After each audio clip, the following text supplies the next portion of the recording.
আপনি দেখছেন বিনি পয়সায় বিনোদন।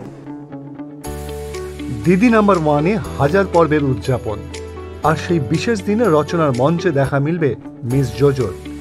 এদিন দিদি নাম্বার ওয়ানের স্টেজে রচনার নিজের জীবনযুদ্ধের কথা বলতে গিয়ে কেঁদে ভাসালেন।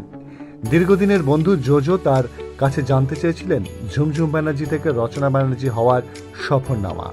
রচনা বলেন, আমার বাবা মা আমাকে খুব ছোট্ট একটা ফ্ল্যাটে মানুষ করেছিল। সব থেকে বড় স্বপ্ন ছিল বাবা মাকে নিয়ে একটা ভালো ঘর করে দেব। যখন ফ্ল্যাটটা কিনলাম, বাবা মার মুখে যে হাসিটা দেখেছিলাম, সেই কষ্টটা আমার সার্থক হয়েছে। এই কথা বলতে বলতেই গলা ধরে আসে রচনার। চোখে জল বাধা মানেনি, কেঁদেই ফেললেন রচনা। বাবা মায়ের একমাত্র সন্তান তিনি। 1993 সালে দান প্রতিদান ছবিতে অভিনয় করে কেরিয়ার শুরু করেন রচনা।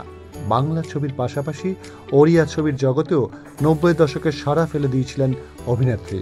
হিন্দি, তেলেগু, তামিল এবং কন্নড় ছবিতে অভিনয় করতে দেখা গিয়েছে রচনাকে। তার ব্যক্তিগত জীবনও হামেশা থেকেছে লাইমলাইটে। অভিনয় হোক বা সঞ্চালনা কিংবা রাজনীতি, রচনা হারতে শেখেনি। বিনি পয়সায় বিনোদন।